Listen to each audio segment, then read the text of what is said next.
In order for something to be true, it must have physical evidence is fallaciously nuanced. Every moment cannot be perfectly captured and retained somewhere safe for our convenient disposal. The infuriating reason an individual or organization can be so obviously guilty of a crime and yet let go is for that very reason. Of all those things, the most heinous crime of all is the onward momentum towards illiteracy. You know, the vehicle towards reliable research. We as humans are not equipped to rely solely upon the advancement of technology to educate us with whatever our next immediate need is.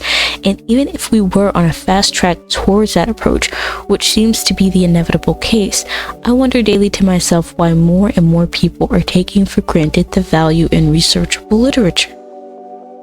To anyone remotely interested, the references I make are going to primarily be found within any readable source as well as images, making it more accessible for anyone who may be hard of hearing to be able to follow along.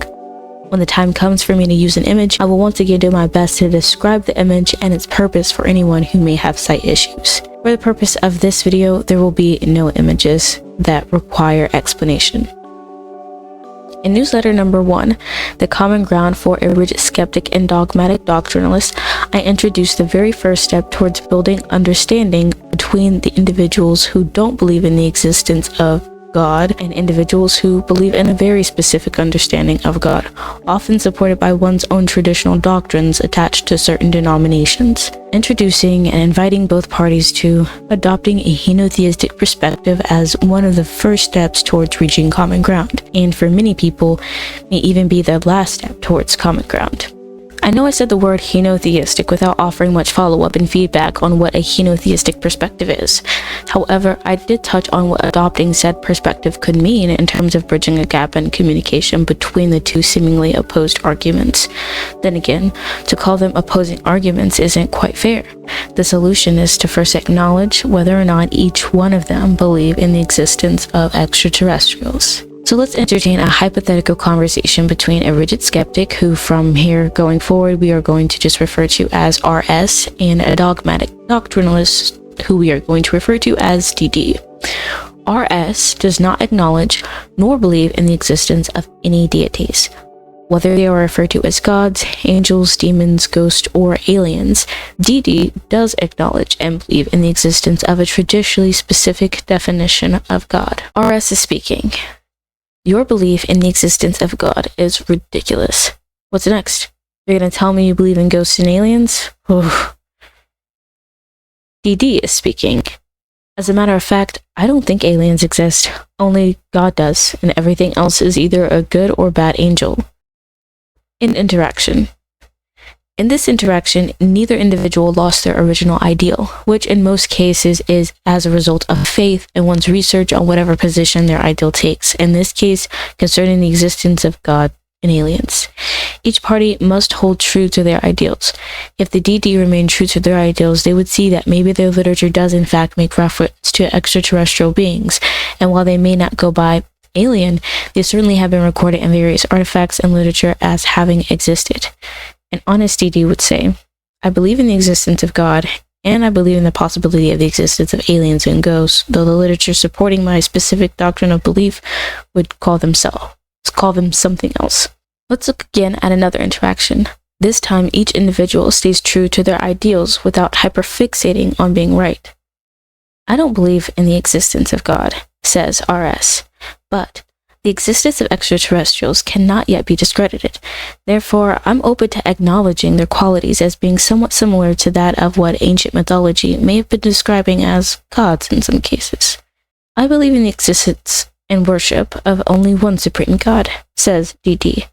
But to ignore the existence of extraterrestrials within my own text I use as a reference to support the doctrines I hold would not be true to what I believe fundamentally. So while I choose to worship only one God, the existence of other gods are consistent with the literature, even if I personally believe my God ranks higher. Do you see how both perspectives never gave up their original ideal, but also never discredited a very human and universally notated theme? The suggestion of extraterrestrial life. Why? This approach is about respect. Respect and value for each individual's experience.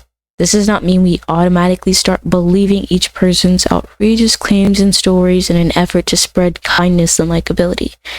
Instead, we show respect for these claims by acknowledging that something can be true without being experienced. We show value in the claims of each individual by allowing the testimonies of each person to stack and build upon the other, making each claim and similarity and story that much more easy to track for future reference rather than brushed off. However, it is difficult to offer respect and value for another person's testimony without first understanding how the main point of contention is to be defined. I've had more than my fair share of arguments in which being at odds was a matter of terminology and not genuine diversification in thought processes.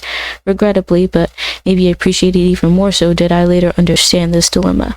Between the RS and the DD, the main point of contention is whether or not God exists. Yes, this is true. However, first and most importantly, how is the word God being defined and translated by the two people saying and receiving it?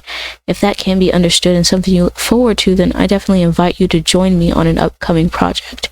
I plan to include one short video as an update, and then a full project on the Henotheistic perspective module for an atheist and believer to find a full compromise without changing their own individual beliefs. This does not even scratch the surface of what all I intend to share with you in later updates to this channel on projects I've been incredibly psyched to cover. So tag along with me, and hopefully this will be just as great and eye-opening for some as it is fun to gather, write, and compose. Once again, you followed me along this journey. Many thanks to you.